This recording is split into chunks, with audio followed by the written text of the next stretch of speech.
Chapter का नाम देखो, stable and unstable equilibrium. Stable and unstable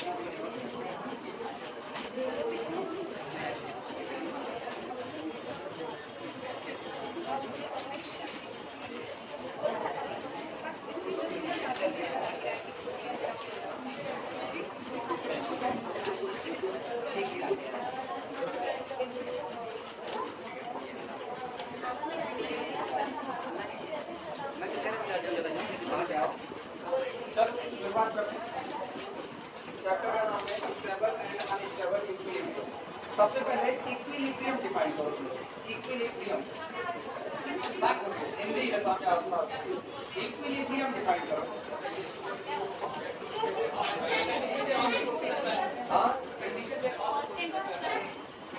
balance की जो कंडीशन होती है उसी को हम लोग क्या बोलते हैं, इक्विलिब्रियम।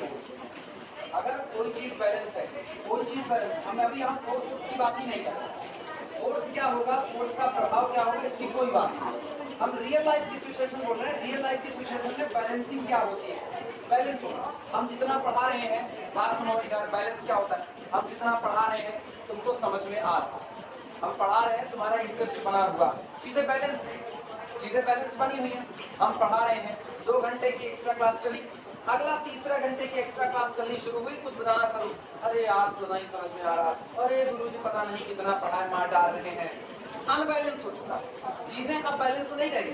अब हम तो तुम्हारे लिए पॉजिटिव वर्क कर रहे हैं, लेकिन वो वर्क तुम्हारे लिए क्या बैठ रहा है, निगेटिव। तो अब यहाँ पर चीजें बैलेंस नहीं हो रही।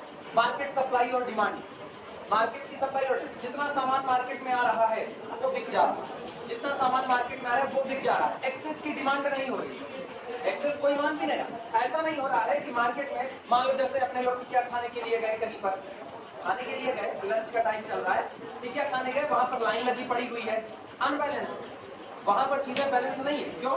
क्योंकि बनाने वाला बना तो रहा है, सप्लाई कर भी रहा है, लेकिन लाइन लगी हुई है, बैलेंस नहीं हो पा रहा है, लोगों को इंतजार करना पड़ रहा है। जबकि आप गए, हर आदमी पहुंच रहा है, उसको हाथ में लिखा मिल रहा है, हर आदमी पहुंच रहा है, उसको हाथ में उठा के दे दिया जाए, वो पहुंचे उनको दे दिया गया, बैलेंस ही चीजें, ना फालतू रखा गया है, ना कुछ वेस्ट जा रहा है, ना किसी को इंतजार करना पड़ रहा है। ये चीजें क्या है, बैलेंस है। इन्हीं को हम लोग क्या कहते हैं, इक्विलिब्रियम।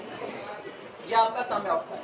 यही जब फोर्स के बारे में हो जाता है, कहते हैं अगर किसी बॉडी के ऊपर फोर्स लगा हुआ है, अब उसके बाद जो आपका फोर्स लगा हुआ है, जो आपका रिजल्टेंट हो रहा है, वो सब बैलेंस की, बॉडी आपकी बैलेंस है, बॉडी बैलेंस की कंडीशन में है, तो इसका मतलब आप किसमें हो, इक्विलिब्रियम में। जैसे हम ऐसे खड़े, अब ऑब्वियस बात है खड़े हैं तो फोर्स तो अप्लाई हो ही रहा है। कैसा, मेरा पैर नीचे फर्श के ऊपर फोर्स लगा रहा है, तो फर्श क्या कर रही है, नॉर्मल रिएक्शन दे रही है, सारा बैलेंस है। जब नॉर्मल रिएक्शन बैलेंस है तो हम ऐसे खड़े रहेंगे, हम किस पोजीशन में हैं, इक्विलिब्रियम में कहे जाएंगे। लेकिन अब सोचो, अब हम ऐसे अंगूठे के ऊपर खड़े होने की कोशिश कर रहे हैं, पैर के अंगूठे पर, और उसके बाद अब हम थोड़ा सा हिल डुल, क्या अभी हम बैलेंस की कंडीशन पे नहीं। आप एक पैर के ऊपर खड़े हो, थोड़ी देर तक के लिए आप देखो, एक पैर पर खड़े जैसे अभी खड़े हो, ये बैलेंस वाले।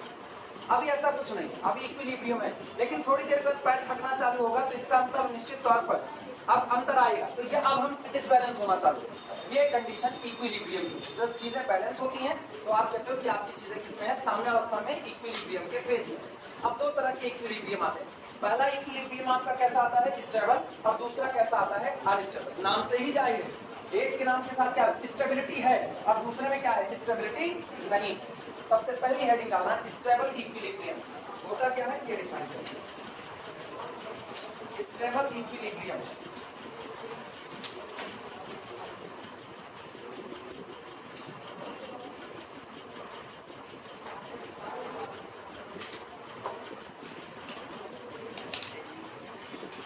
स्टेबल इक्विलिब्रियम कैटरी का चैप्टर खत्म हो चुका है। फिर कह रहे हैं कैटरी में जितनी एक्सरसाइज सॉल्व करवा दिए, और जो छूट रही हैं, बहुत ज़्यादा नहीं छूटी है, थोड़ी ही छूटी हैं, उनको लगाना।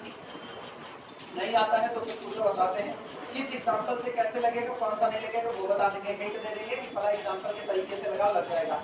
अगर तब पर भी नहीं आएगा तो फिर लगा कर देंगे कि भैया आप देखो ये पूरी सॉल्व हो चुकी है, चीज़ों की समझ आ चुकी है कि चीज़ें किस हिसाब से आप कौन सा इक्वेशन कब सेलेक्ट करोगे, कौन सा इक्वेशन छोड़ोगे।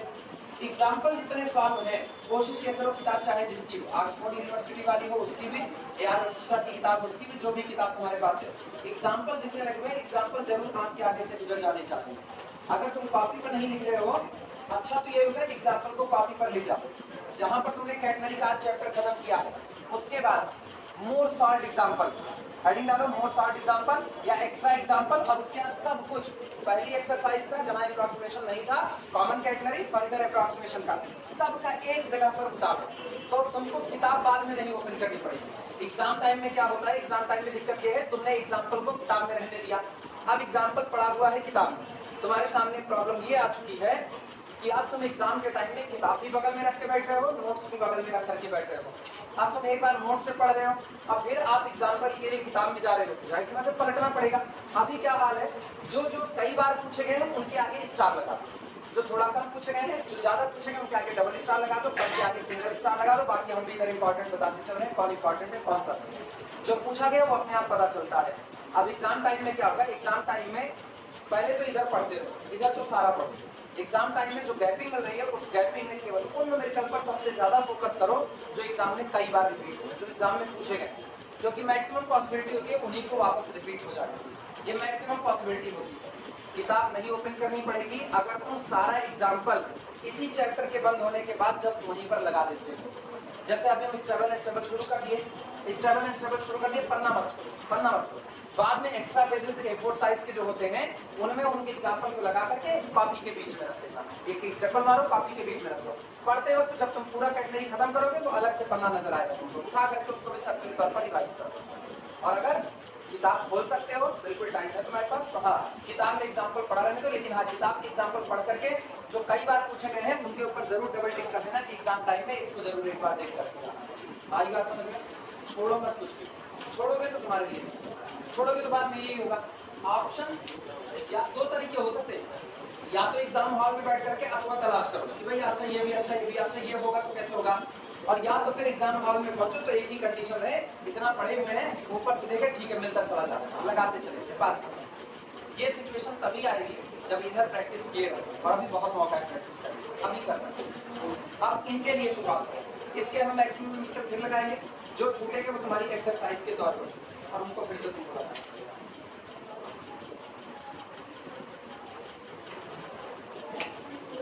स्टेबल इक्विलिब्रियम में लिखना, अगर एक बॉडी है और बॉडी को आपने अभी बॉडी इक्विलिब्रियम की कंडीशन में है, स्टेबिलिटी क्या होती है, स्टेबिलिटी का मतलब कोई आपको हिला नहीं सकता और खत्म। स्टेबिलिटी क्या, तुम हमसे सवाल पूछो और हम घबरा जाए मतलब हम अनस्टेबल हो चुके हैं, तुम हमसे सवाल पूछो हमको कोई फर्क नहीं पड़ता चलो ठीक है अगला बताएंगे, एक और सब बता दीजिए एक और बताएंगे, मतलब तुम हमारे ऊपर फोर्स लगा करके हमको डिस्टर्ब कर रहे हो। एक सवाल पूछोगे तो डिस्टर्ब ही करोगे ना। अभी हम अपना पढ़ा खत्म करना तुम भी करो सर जी एक सवाल नहीं आया, या कुछ समझाने लगे तो क्या सर जी ये आप कैसे कर दिए ये भी नहीं समझ में आया, और हम परेशान हो जाए अच्छा ये तो इसमें डीप कॉन्सेप्ट पूछ लिया हमको तो आता ही नहीं, अब हम कैसे इज्जत बचाएं। अनस्टेबल हो, फोर्स लगाने के बाद यानी आपने बॉडी को डिस्प्लेस किया, डिस्प्लेस होने के बाद जैसे आपने फोर्स पकड़ा है बॉडी वापस अपनी पुरानी कंडीशन में लौट आई, तो इसका मतलब बॉडी का जो इक्विलिब्रियम था वो कैसा था, स्टेबल इक्विलिब्रियम था। आपने बॉडी को स्लाइटली डिस्प्लेस किया, अच्छा स्लाइटली वर्डिंग इस्तेमाल नहीं की, स्लाइटली डिस्प्लेस किया, ये नहीं कि एक लोटा पानी भर करके रखा आए एक लात मारे ठन में उड़ गया लोटा, तो लोटा उड़ गया अब अपने आप थोड़ी चलता चलता आएगा अच्छा हमको फिर से भर के रख उठना है, नहीं आप आओ थोड़ा सा फोर्स लगाओ, एक लोटे में पानी भर के रखा ऐसे थोड़ा सा तिरछा जैसे आप उंगली हटाओ लोटा फिर से वापस अपनी जगह आ जाएगा। ये उसका इक्विलिब्रियम कैसा होगा, स्टेबल होगा। एक गुब्बारा फुला करके रख दो, गुब्बारा फुला करके रख दिए, अब धीमे से एक उंगली तुमने दे मारा, थोड़ी देर तक ऐसे इसे नाचता रहेगा इधर, वो कैसा इक्विलिब्रियम था, अनस्टेबल था, वो बेचारा डिस्टर्ब हो चुका है। तो बॉडी के ऊपर स्लाइटली फोर्स लगाया गया, लेकिन फोर्स के हटाते ही बॉडी वापस अपनी पुरानी पोजीशन को ले लेती है, तो बॉडी आपकी कैसी कही जाएगी, स्टेबल इक्विलिब्रियम की कंडीशन में कही जाएगी। इसी बात को A body acted on, a body acted on by a system of forces, by a system of forces is said to be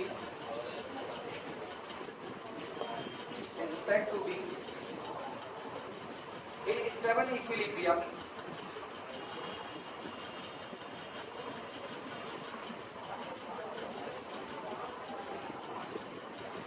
stable equilibrium if यदि when सारी कहानी यहीं से शुरुआत होती है। A body acted on by a system of forces, एक body जो कि एक्ट कर रही है किस तरीके से, by a system of force, मतलब आपने बॉडी के ऊपर कुछ फोर्स लगा दिया। सिस्टम ऑफ फोर्स लगाने का मतलब एक फोर्स या एक से ज्यादा फोर्स को अप्लाई कर देना। Is said to be in stable equilibrium, वो बॉडी किसी स्टेबल इक्विलिब्रियम की अवस्था में कही जाती है if यदि when जब कभी भी it slightly displaced, it slightly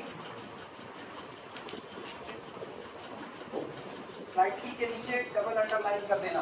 बार बार बता रहे हैं लोटे पर लात मार करके फेंक नहीं देना, उसको बस थोड़ा सा डिस्प्लेस कर देना। Slightly displaced, slightly displaced from its position, from its position, slightly displaced from its position of equilibrium,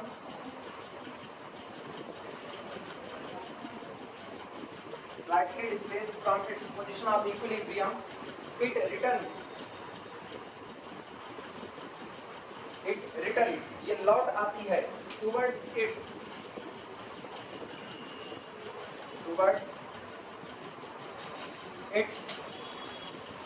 position of equilibrium,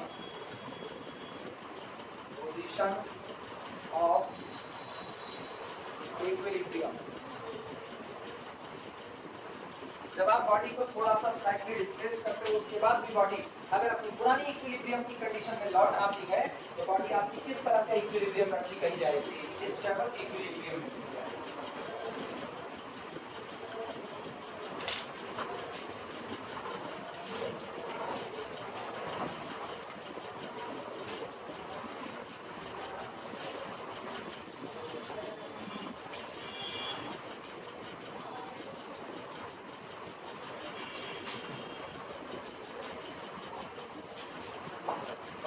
तीन तरह के इक्विलिब्रियम निकल करके आए, टोटल तीन निकल के आए। जनरली दो हम लोग बात कर लेते हैं, एक आदमी लोग नहीं बात करते लेकिन फिर भी वो भी रहता है, दिखाए उसको। पहला होता है स्टेबल, दूसरा होता है अनस्टेबल और तीसरा होता है न्यूट्रल। न्यूट्रल आदमी कैसा, आप भी सही, तुम कह रहे हो हाँ तुम भी सही। अब तुम किसी से बतिया रहे हो, बीच में एक आदमी बैठा हुआ है, वो कह रहा है हम इनको भी दुई हाथ मारेंगे, बात तो आप सही करो, मारना भी चाहिए। वो कह रहा है अरे मैंने गिरा के लतिया, बात तो यार तुम भी सही कर रहे हो, तुमको भी लतियाना चाहिए। तो दोनों तरफ से उसके ऊपर फोर्स लगाया गया। एक आदमी उसको कह रहा है हम इनको गिरा के मारेंगे, समझा नहीं रहा, कह रहा बात तो तुम्हारी भी सही है। वो कह रहे हम इनको मारेंगे, बात तो तुम्हारी भी सही है। तो आप कौन न्यूट्रल, जो भी फोर्स लगाया आप नई पोजीशन में स्टेबल, फोर्स लगा दिया गया, फोर्स लगाने के बाद आपको एक नई पोजीशन लिया, आप वहाँ स्टेबल हो, फिर फोर्स लगाया गया एक नई पोजीशन स्टेबल हो, अगेन फोर्स लगाया एक नई पोजीशन स्टेबल हो। हर पोजीशन में मतलब नई पोजीशन पर भी आप क्या ले रहे हो, स्टेबिलिटी ले रहे हो। इसका मतलब आप कैसे आदमी पेंडिकुलर न्यूट्रल, इसको बोलेंगे ना आप एकदम न्यूट्रल स्टेबिलिटी रख रहे हो कि आपको कोई फर्क नहीं पड़ रहा है। दुनिया में आग भी लग गई है ना तब भी तुम बैठ करके आहा गरम गरम आग सेक लो, हाँ तुम ऐसी कंडीशन में हो। तो अपने पास बेसिकली दो तरह के लोग आते हैं, पहला स्टेबल, दूसरा कौन अनस्टेबल। गुब्बारा हमेशा किस में रहेगा, अनस्टेबल इक्विलिब्रियम में रहेगा, क्योंकि गुब्बारा यूं ऐसे टिका हुआ नजर आ रहा है और कोई आया बगल से जा रहा है टुक दे मार दिया तो गुब्बारा हिलने डुलना चालू हो गया। कौन सा, नहीं सर नहीं घुमाएंगे इस बार ना, वो हिलना डुलना चालू, वो अनस्टेबल है। ठीक, भगोने में कुछ भर करके रख दो और उसके बाद फिर या बर्तन में कुछ भर करके रख दो, वो कैसी पोजीशन की होगी, स्टेबिलिटी की होगी। जैसे अभी कोई मेरे ऊपर फोर्स लगाए, हाँ हम वापस लौटा रहे, थोड़ा सा फोर्स वापस लौटा, स्टेबल है। तो इसका अच्छा थोड़ा कोई ऐसे मारे टर्न दे, ये कौन हो गया, ये अनस्टेबल। जैसे वो मेले में गुड्डा गुड़िया बिकता है जिसके कटाइया में स्प्रिंग लगा होता है, तो उन्हें दिमाग को ऐसे करता रहता है, वो अनस्टेबल वाले में आएगा। लिखो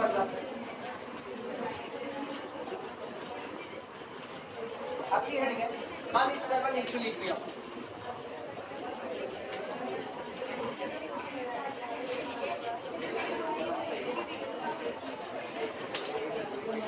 अनस्टेबल इक्विलिब्रियम देखो, अब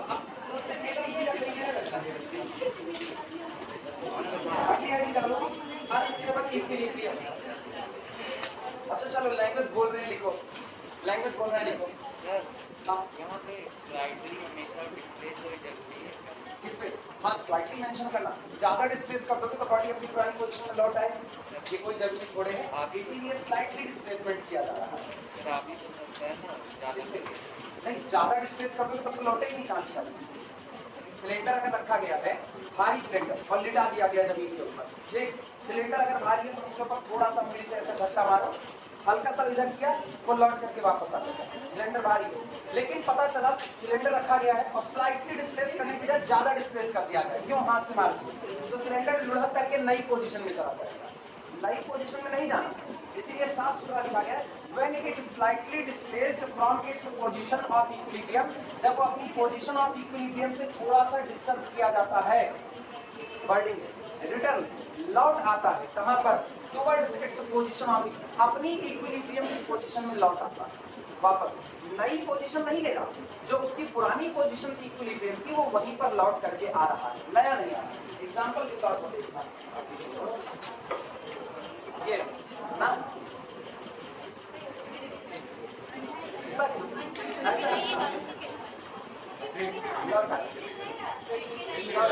अरे अंदर छाई हुई है तो थोड़े ना दिखेगा, ऐसा रखा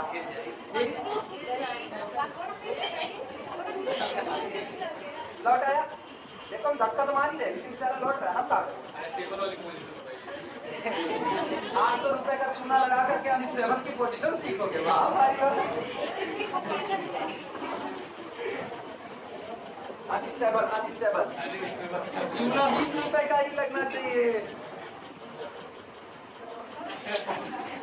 हल्की सी फोर्स पे बेचारा गया था, अब आपकी जबरदस्त स्टेबिलिटी लिया गिरने के बाद, कोई लौटनिया बात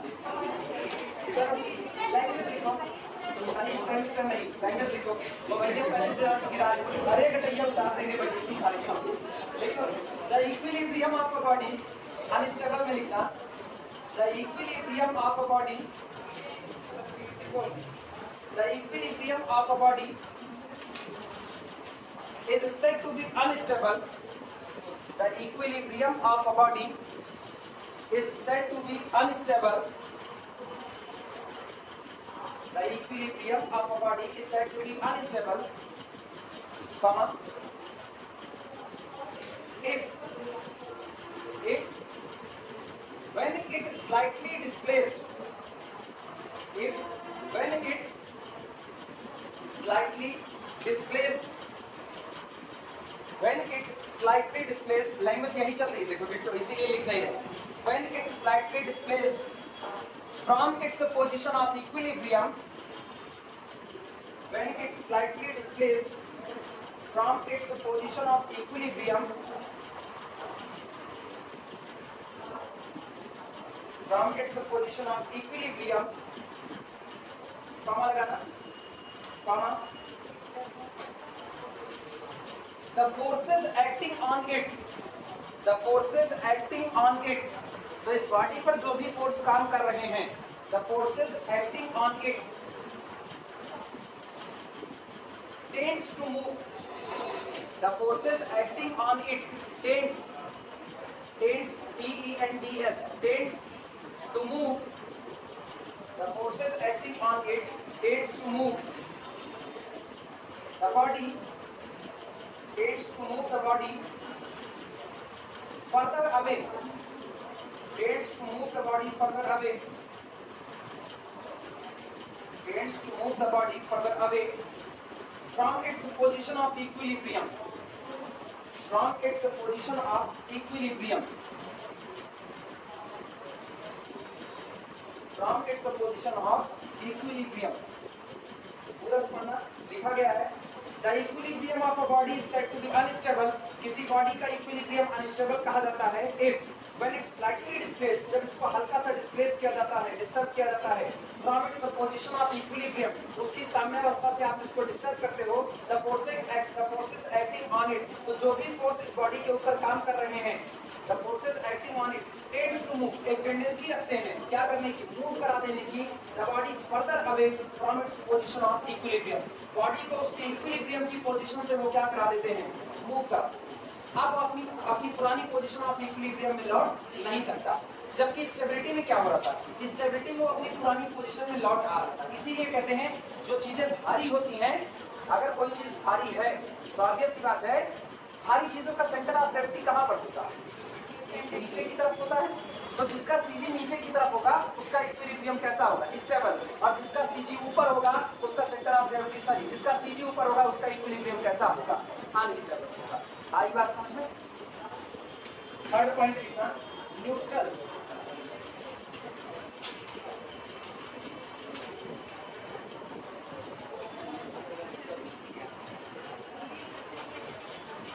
थर्ड लिखना, न्यूट्रल इक्विलिब्रियम।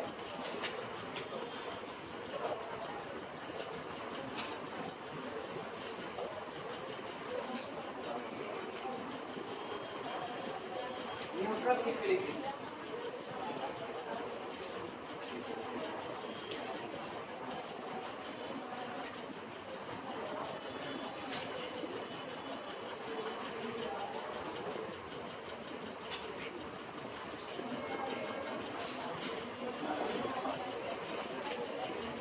सोच कर अच्छी बात है ना।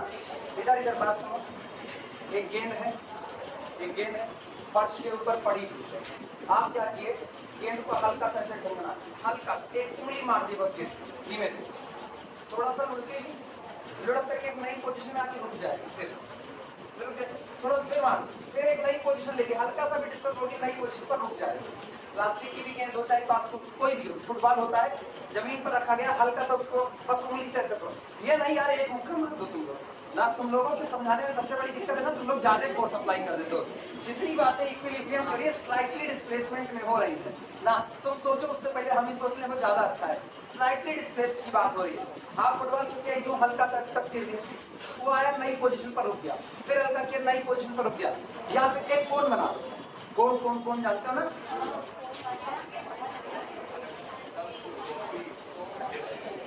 हाँ बच्चे वाली जो करने वाली चुकी है,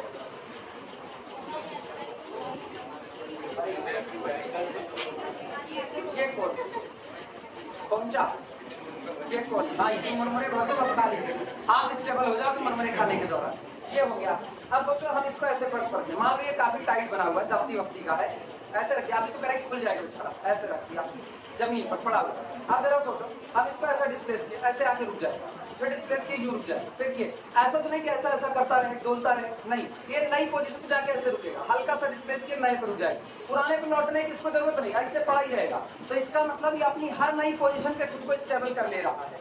जो चीज अपनी हर नई पोजीशन पे खुद को स्टेबल कर ले वो कैसा होता है? न्यूट्रल होता है। अनस्टेबल आदमी कौन होता है? थोड़ा फोर्स लगाओगे, जैसे हम अनस्टेबल हैं, हमसे कहते हो नहीं सर जी अब और नहीं पढ़ेंगे, तो बताएं तुमको कैसे नहीं पढ़ोगे, तो हम अनस्टेबल वाले में आ गए। स्टेबल वाला कौन होता है? सर जी पढ़ने का मन नहीं है, ठीक है कोई बात नहीं, सर जी पढ़ने का बहुत मन है, ठीक है चलो पढ़ा दे। स्टेबल आदमी है, दिमाग से पूरी तरह से फ्री ना, उसको ज्यादा गुस्सा उस्सा नहीं है। स्टेबल आदमी, न्यूट्रल आदमी, इधर वाली भीड़ कहेगी सर जी पढ़ने का मन है तो पढ़ो, इधर सर जी घर जाओ चले जाओ, न्यूट्रल है हर फोर्स पर। तो स्टेबल अनस्टेबल का सारा किस्सा स्लाइटली डिस्प्लेसमेंट का है। अब ये भी नहीं यार कोई आदमी कूल माइंडेड हो, तुम लेके डंडा उसको कूटे पड़े हो, स्लाइटली डिस्प्लेस, थोड़ा ही डिस्टर्ब करो, बहुत ज्यादा नहीं।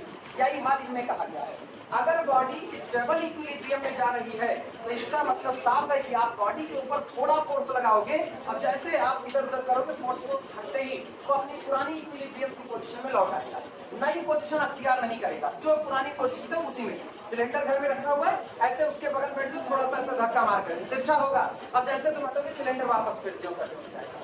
एक बाल्टी है, ऐसे आप अंगूठे के पास लगा दो बाल्टी को, इधर उधर टुक टुक कर रहे हो, अभी ऊपर नीचे हो, जैसे हटाए बाल्टी वापस लौटाए अपनी जगह पर, लेकिन बाल्टी के अंदर का पानी नहीं लौटेगा, बाल्टी के अंदर का पानी अनस्टेबल हो जाएगा। बाल्टी में टन में मार दो बस खाली उंगली से, उंगली में थोड़ी सी चोट लगेगी तो अनस्टेबल हो गया, और बाल्टी स्टेबल रहेगी लेकिन पानी उसका इधर उधर हिलना चालू कर देगा। तो इसका मतलब पानी की जो पानी का इक्विलिब्रियम था वो कैसा था? अनस्टेबल था। बाल्टी का कैसा था? स्टेबल था। आपकी बात उसी बाल्टी को फर्श पर लिटा दो, औंधे मुंह नहीं, आपकी ऐसे तिरछा करके बाल्टी को सरफेस की तरफ से उसके लिटा दो, जो कर्व सरफेस है उधर से, और थोड़ा सा करो, बाल्टी हर नई पोजीशन पे इधर उधर ध्यान रखते हुए अपने आप को रोक लेगी। तो एक ही चीज में तुमको तीनों इक्विलिब्रियम मिल जाएंगे, स्टेबल, अनस्टेबल और कौन सा हो गया? न्यूट्रल। अब हम तीसरा लिखने चल रहे हैं, न्यूट्रल इक्विलिब्रियम। हेडिंग डाल दो, न्यूट्रल इक्विलिब्रियम लिखना। Body is in body is in neutral equilibrium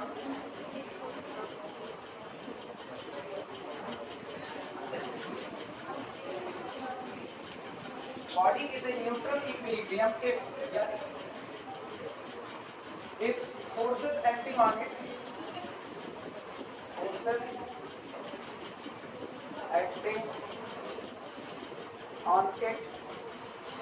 are such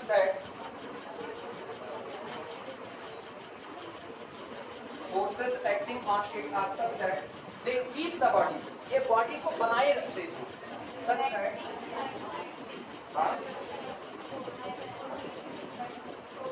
body is in neutral equilibrium in forces acting on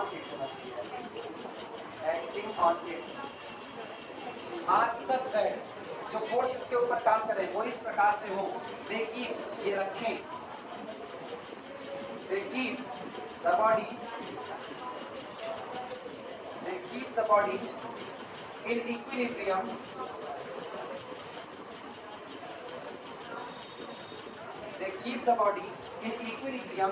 in any slightly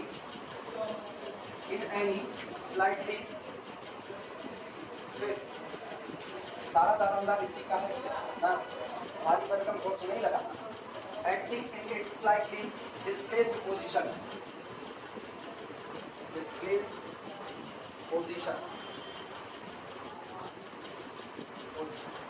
और करके हम इसको आर्टिकली लिखा दे रहे हैं, क्योंकि इसी दूसरे सबसे लास्ट तीसरे वाले में सबको डिस्टर्बेंस होती है। Body is in neutral equilibrium, एक बॉडी न्यूट्रल इक्विलिब्रियम में कही जाएगी कि फोर्सेस एक्टिंग ऑन इट, अगर इस बॉडी के ऊपर काम करने वाले फोर्सेस आर सच दैट, इस प्रकार के हैं, दे कीप द बॉडी, वो हमेशा बॉडी को बनाए रखते हैं in equilibrium slightly displace position, थोड़ा भी डिस्प्लेस करोगे नई पोजीशन जो भी आ रही है उसमें बॉडी क्या हो जाए, स्थिरता रखे, थोड़ा भी डिस्प्लेस करो बॉडी उसमें क्या ले, स्थिरता ले।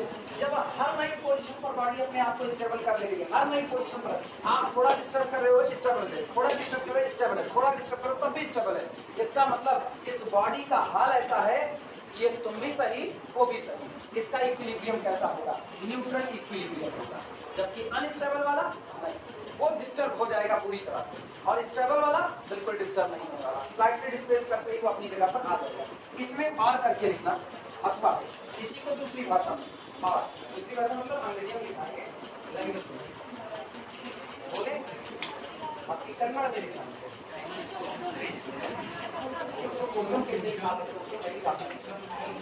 अरे उर्दू में शब्द का चयन मुश्किल हो जाएगा,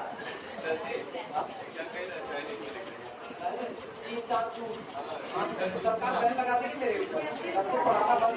लिखो a body is said to be, लिखो a body is said to be, language लिखना बोलना है, अब और करके लिखना, और अथवा a body is said to be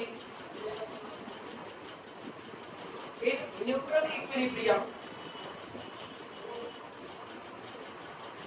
if body is said to be in neutral equilibrium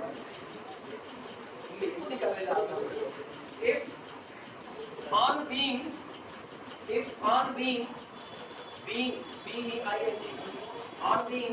slightly displaced,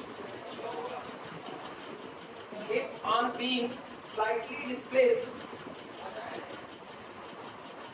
it remains, ये हमेशा बनी रहती है, it remains in its new position,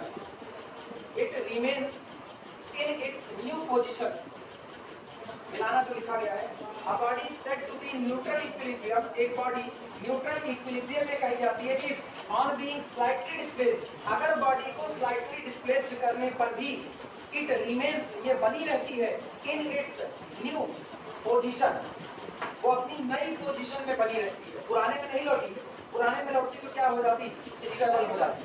for example लिखना, for example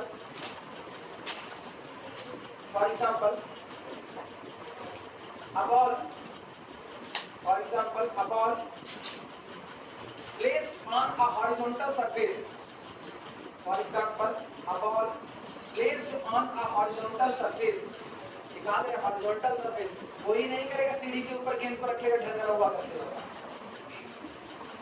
for example a ball placed on a horizontal surface और अथवा और a cone supported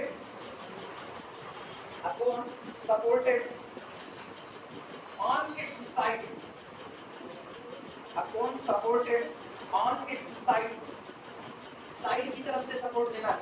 side का मतलब जो कर्व सरफेस उसका आ रहा है, ये नहीं कि उसके जो नुकीला वाला सिरा होता है उससे खड़ा करो, उससे नहीं। a cone supported on its side on a horizontal surface, on a horizontal surface।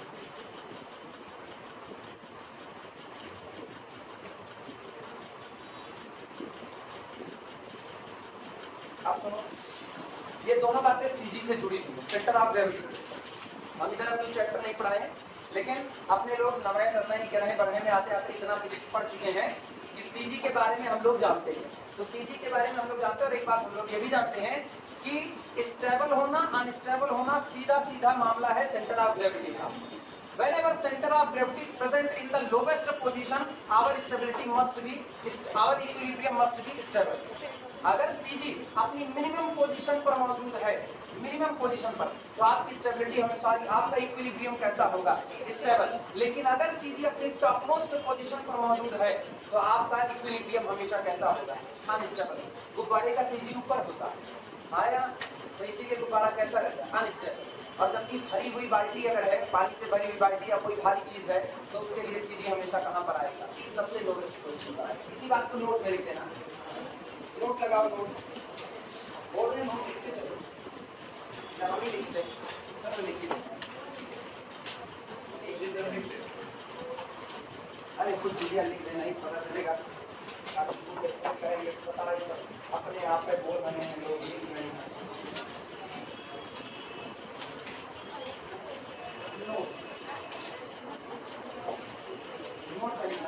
सबसे पहला for stable equilibrium, for stable equilibrium, for stable equilibrium centre of gravity, centre of gravity, for stable equilibrium center of gravity of the body, center of gravity of the body should be at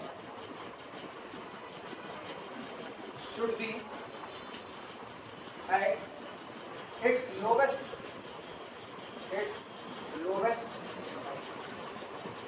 height, lowest height, तो अपने सबसे निचली ऊंचाई पर मौजूद होगी centre of gravity. और अगर ऐसा है तो आपका जो इक्विलिब्रियम है वो कैसा बना लेगा, स्टेबल। दूसरी बात नोट में, second for unstable equilibrium, for unstable equilibrium, for unstable equilibrium the centre of gravity, the centre of gravity, the center of gravity should be at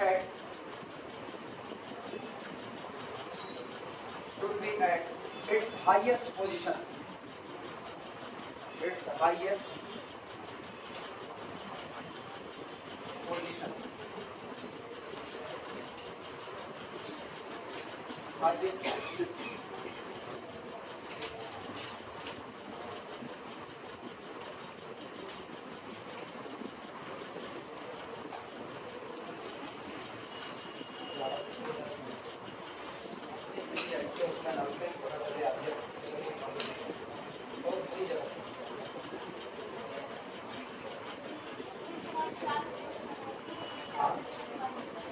भाई 11:10 हो गए हैं, अभी 11:30 हिंदुस्तान की क्लास है, 20 मिनट का अपने पास टाइम और डेरिवेशन पड़ा है।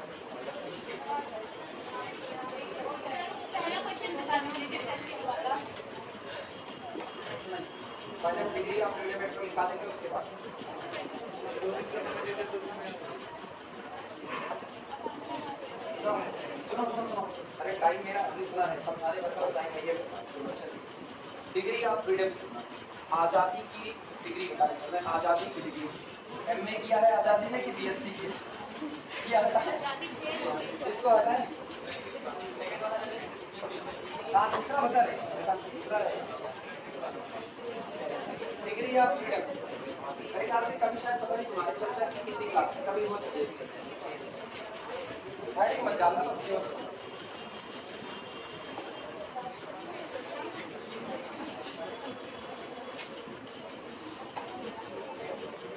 डिग्री ऑफ फ्रीडम सुनो क्या होता है, इधर इधर इधर बात सुनो। अगर आप किसी एक बॉडी को इस तरीके से बांध दो, बांधने का मतलब असली पगार एक नहीं बांधना, बांधने का मतलब उसको फोर्स से रेस्ट्रिक्शन से आप उसको बांध दो। रेस्ट्रिक्शन का मतलब उसके ऊपर शर्तें लगाना। अगर आप एक बॉडी के ऊपर ऐसा रेस्ट्रिक्शंस लगाते हो, इस तरह की शर्तें लगा देते हो कि वो केवल और केवल एक ही डायरेक्शन में मूव कर सकती है बस, तो ऐसे में उसको कहा जाता है our body has 1 degree of freedom. जैसे एक कीड़े को उठाओ, ठीक है, एक छोटा सा कीड़ा उठाओ, कोई भी चींटी उठी उठा लो और चींटी को एक को तार बांध दो, उसी तार के ऊपर चींटी को रख दो। अब चींटी बेचारी क्या करेगी, पकना उकना तो है नहीं, या तो आगे बढ़ेगी या तो पीछे बढ़ेगी, यानी कुल मिलाकर के लंबाई में बढ़ेगी। That's called the 1 degree of freedom. Visualize हो रहा है, एक रस्सी बंधी हुई है यहाँ से लेकर के यहाँ तक, उसके ऊपर एक चींटी रखी गई है, कर्तव्य दिखाते हुए इधर से इधर जा रही है, ठीक, वो आपका 1 डिग्री ऑफ फ्रीडम है। क्योंकि चींटी केवल लंबाई में चल सकती है, ना चौड़ाई में जा सकती है, ना ऊंचाई में जा सकती है, कहीं नहीं जा सकती है, वो केवल लंबाई में चल रही है। तो इसको बोलते हैं कि आपने उसके ऊपर फोर्स लगा दिया या आपने उसके ऊपर शर्तें लगा दी और वो केवल 1 डिग्री ऑफ फ्रीडम रखी हुई है, केवल लंबाई में चल सकती है, that's the 1 degree of freedom. अब आप एक काम करो, चींटी को धीमे से उठा करके इस बोर्ड के ऊपर रखो, बोर्ड के ऊपर रख दिया चींटी को, तो अब चींटी क्या करेगी, अब लंबाई में भी चलेगी और चौड़ाई में भी चलेगी। अब जब मर्जी इधर चलेगी, जब मर्जी इधर चलेगी, उसकी मर्जी है अपना। अब उसके पास क्या डिग्री ऑफ फ्रीडम आया, 2 डिग्री ऑफ फ्रीडम आया। अब आप धीमे से क्या करो, 5 रुपए का फेविक्विक लेकर के उसके पंख चिपका दो, 2 पंख चिपका भुर भुर भुर उड़ना चालू करेगी। अब उसका मन लंबाई में चले, चौड़ाई में चले, उसका मन हवा में उड़ जाए, क्या डिग्री ऑफ फ्रीडम हुआ, 3 डिग्री ऑफ फ्रीडम। इसी को बोलते हैं डिग्री ऑफ फ्रीडम, कि आप किसी के ऊपर, आप सुनो इधर, आप किसी के ऊपर ऐसी शर्तें लगा रहे हो कि वो शर्तें उसके चलने को बांध रही, उसके चलने की डायरेक्शन को, उसकी आजादी को बांध रही, इसीलिए इसको डिग्री ऑफ फ्रीडम कहा जाता है। जब आप केवल और केवल एक हिस्से में मूव कर सकते हो, केवल एक डायरेक्शन में, 1 डिग्री ऑफ फ्रीडम। 2 डायरेक्शन का मतलब 2 डिग्री ऑफ फ्रीडम, 3 डायरेक्शन का मतलब 3 degree of freedom. Double star करके इसी बात की। सबसे पहले तो एक हेडिंग डालो, सबसे पहले एक हेडिंग डालो,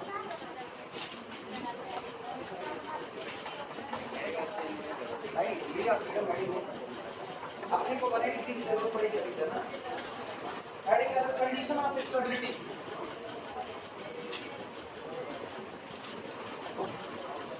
कंडीशन ऑफ स्टेबिलिटी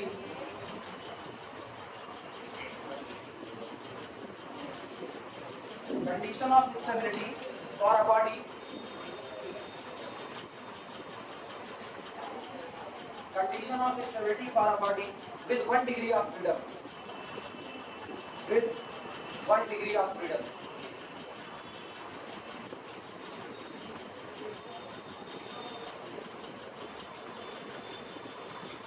एक ऐसी बॉडी जो केवल और केवल 1 डिग्री ऑफ फ्रीडम रखे, उसके स्टेबल होने की कंडीशन निकालनी चाहिए। बॉडी के पास केवल और केवल कितना डिग्री ऑफ फ्रीडम है, 1 डिग्री ऑफ फ्रीडम है, उसके स्टेबिलिटी की कंडीशन निकालनी चाहिए। जैसे मान लो हम ही बॉडी है, हम एक ही डायरेक्शन में चल सकते हैं, बॉडी तो है ही है, जब तक जिंदा है बॉडी ही है, मरने के बाद भी बॉडी रहेगी, बस डेड बॉडी हो जाएंगे, ऐसे चल रहे हैं। तो हमको केवल एक ही डायरेक्शन चलने के लिए कही गई, मेरी स्टेबिलिटी की कंडीशन निकालनी है। Now we have only 1 degree of freedom, so we trace the condition of stability for a body with 1 degree of freedom। अब 1 डिग्री ऑफ फ्रीडम होता क्या है, ये डबल स्टार करके लिखना, क्योंकि पहले इस चीज के लिए डेफिनेशन देंगे, डबल स्टार करके लिखो, बोले a body is said to have, a body is said to have, a body is said to have 1 degree of freedom, 1 degree of freedom, a body is said to have 1 degree of freedom when it is so constant, इस तरीके से बाध्य कर दी गई। Constant का मतलब बांध देना। It is so constant, it is so constant that only one geometrical quantity, बहुत स्टैंडर्ड डिफिनेशन। यहाँ चलने वलने की बात ही नहीं, यहाँ पर केवल और केवल ज्योमेट्रिकली इसको कहा जाता है। इसको डिस्क्राइब करने के लिए ना एक ज्योमेट्रिकल क्वांटिटी चाहिए, एक ज्योमेट्रिकल क्वांटिटी, ठीक। So that only one geometrical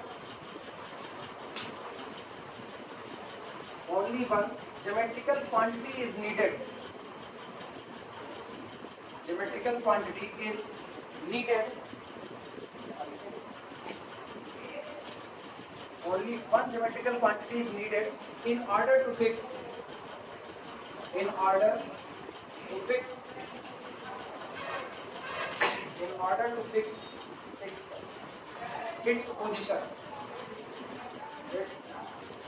position.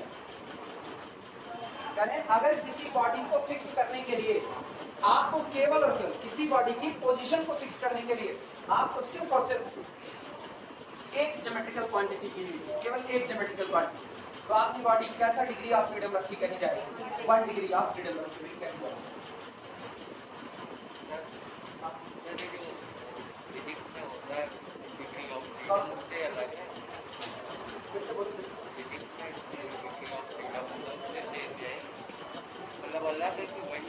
Same है, लेकिन सर वहाँ पर तो डिग्री ऑफ फ्रीडम बॉडी पे डिपेंड करता है।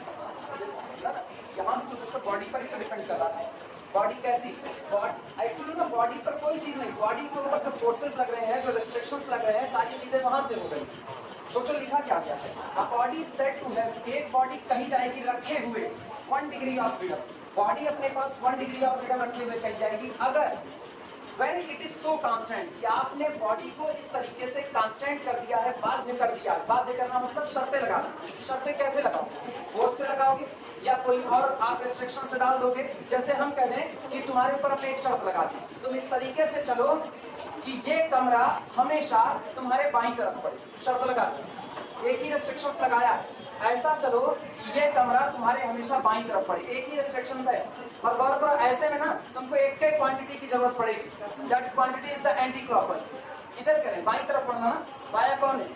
ये कमरा मेरे बाईं तरफ पड़े, मतलब हम कमरे की बाउंड्री पर कैसे चले? क्लॉकवाइज या एंटी क्लॉकवाइज?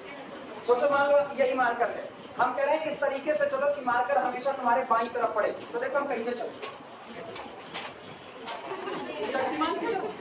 कैसे हुए? एंटी क्लॉकवाइज हुआ कि नहीं हुआ? एक ही तो क्वांटिटी चाहिए मुझको, एक ही। अच्छा अगर हम कह दें कि शर्त लग गई ये किधर पड़े? Right side. अब क्या एंटी क्लॉकवाइज चल सकते हैं? एक के शर्त है बस खाली, किधर पड़ना चाहिए? राइट। तो एक के चीज चाहिए भी कैसा चले? क्लॉकवाइज। एक के क्वांटिटी की नीड पड़ी। अब सोचो अपने को क्या कहा जा रहा है? A body said to have 1 degree of freedom when it is so constant, उस तरीके से बाधित होता है only one geometrical quantity is needed in order to fix its position. Position को फिक्स करने के लिए क्या ज्योमेट्रिकल क्वांटिटी चाहिए? एक। अब सोचो अगर आपको फोर्स करना है किसी बॉडी की पोजीशन, सोचो इसकी पोजीशन फिक्स करने के लिए ना मुझको सिर्फ एक ज्योमेट्रिकल क्वांटिटी चाहिए, थीटा। थीटा की पोजीशन फिक्स कर देंगे, आर लगेगा, अभी आर लगेगा। हाँ, दो क्वांटिटी आर भी चाहिए और क्या चाहिए? थीटा। अब दोनों ज्योमेट्रिकल क्वांटिटी, ठीक। लेकिन आप सोचो अगर हम फोर्स की बात करें, फोर्स, तो फोर्स में आप क्या लिखते हो? फोर्स बराबर क्या लिखते हो? अरे आपको बताओ।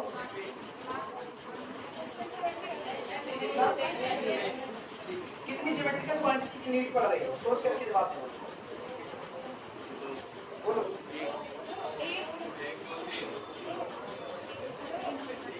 अच्छा ये बताओ, हम कहें अगर हम बॉडी को इस तरीके से कांस्टेंट कर दें, अगर हम बॉडी को इस तरीके से कांस्टेंट कर दें कि उसकी पोजीशन को बताने के लिए मुझको केवल और केवल एंगल थीटा की दरकार है। केवल किसकी दरकार है? थीटा की। वर्क डन बोलो, वर्क डन किसके फॉर्म में आएगा? थीटा के फॉर्म में आएगा, जो कि वर्क डन क्या होता है? वर्क डन क्या होता है? ठीक, तो इसका मतलब जब आप पूरी बॉडी की पोजीशन को केवल और केवल किससे बांध दे रहे हो, थीटा से, और कुछ नहीं चाहिए। पूरे बॉडी की पोजीशन को बताने के लिए आपको केवल थीटा की दरकार है, तो कितनी ज्योमेट्रिकल क्वांटिटी आपको लगी, एक ज्योमेट्रिकल क्वांटिटी। उस दौरान आपका वर्कडन भी केवल कितने क्वांटिटी निकल जाएगा, एक से, थीटा से। तो अब आपके पास जो डिग्री ऑफ फ्रीडम होगी वो कैसी कहती है, डिग्री ऑफ फ्रीडम। अभी हम जब पिछला एग्जांपल लिए थे चीटी वाला, तभी हम एक ही काम तो कर रहे थे, हमको उस पूरी चीटी की पोजीशन को बताने के लिए केवल लंबाई चाहिए थी कि नहीं, केवल एक कोऑर्डिनेट चाहिए। कौन सा? आप किसी को एक्स एक्सेस पर बैठा दो तो क्या आपको वाई कोऑर्डिनेट की दरकार है? हमेशा वाई कितना बना रहेगा, 0। जब आपके पास वाई एक्सेस होगा तब तो यार वाई की बात करोगे। हम तो एक के एक्सेस दिए, कौन सा, एक्स, मतलब रियल नंबर की लाइन दे दी है। रियल नंबर की लाइन पर आप कहीं भी रहोगे, आपको कई क्वांटिटी चाहिए, एक क्वांटिटी चाहिए। इसका मतलब आपके पास क्या डिग्री ऑफ फ्रीडम होगी, 1। हम इससे भी निकल करके जनरल बोल रहे हैं, इससे भी निकल करके, ये तो यहाँ पर स्टैटिक्स में बोल रहे हैं, तो लिखे ज्योमेट्रिकल क्वांटिटी। अदरवाइज और जनरलाइज करोगे ना, और जनरलाइज तो बड़ा सीधा सा है। मुझको एक्सप्लेन करने के लिए एक क्वांटिटी की नीड हो तो 1 डिग्री ऑफ फ्रीडम, किसी बात को एक्सप्लेन करने के लिए 2 क्वांटिटी की नीड हो तो 2 डिग्री ऑफ फ्रीडम, 3 की नीड हो तो कैसा हो, 3 डिग्री ऑफ। सोचो नाम ही उसका दिया है, डिग्री ऑफ फ्रीडम। आजादी चाहिए, आजादी, पूरी बातें एक्सप्लेन करने के लिए आजादी चाहिए। पेपर पास आउट होने के लिए कई डिग्री ऑफ फ्रीडम चाहिए, 3। अरे फिजिक्स केमिस्ट्री मैथ्स में तीनों पास हो गए तब 3 डिग्री ऑफ फ्रीडम। कहूँ मैथ पढ़ लेंगे, केमिस्ट्री पढ़ लेंगे और फिजिक्स पढ़वे नहीं करेंगे, पास हो गए, नहीं गारंटी है। तो आप 2 डिग्री ऑफ फ्रीडम में नहीं, आप कितने में हो, 3 डिग्री ऑफ। ये सारी जनरलाइज बातें जब एक पर्टिकुलर किसी सब्जेक्ट में लिखी जाती हैं तो वो पर्टिकुलराइजेशन हो जाता है। ये वास्तविकता में जो ज्योमेट्रिकल क्वांटिटी की बात करती है ना, इसलिए कर दिया क्योंकि पूरा स्टैटिक्स डायनामिक्स किस में चल रहा है, ज्योमेट्री की दुनिया में चल रहा है, इसीलिए ज्योमेट्रिकल क्वांटिटी की बात है। अदरवाइज ऐसा कुछ नहीं। किसी भी बॉडी की किसी भी कंडीशंस को बताने के लिए जितने लोगों की दरकार होती है वो उसका क्या बन जाता है, डिग्री ऑफ फ्रीडम। अब आई बात, अब ये चीजें ना मैथ में पढ़ोगे तो इस तरह, फिजिक्स में पढ़ोगे तो अलग, इलेक्ट्रोमैग्नेटिज्म में जाओगे तो अलग क्वांटिटी तरीके से डिफाइंड हो सकता है, हर जगह पर अलग। लेकिन सबका जोड़ तोड़, सबका निचोड़ एक ही है कि किसी बात को कहने के लिए आपको जितनी चीजों की दरकार है उससे कम पर आप नहीं कह सकते, जितने की दरकार है वो आपका क्या बन जाएगा, डिग्री ऑफ फ्रीडम। आई बात समझो। आज के लिए इतने पर इसको रोक देना, फिर इतने, क्योंकि और कुछ उठाएंगे और सेशन का टाइम हो चुका है।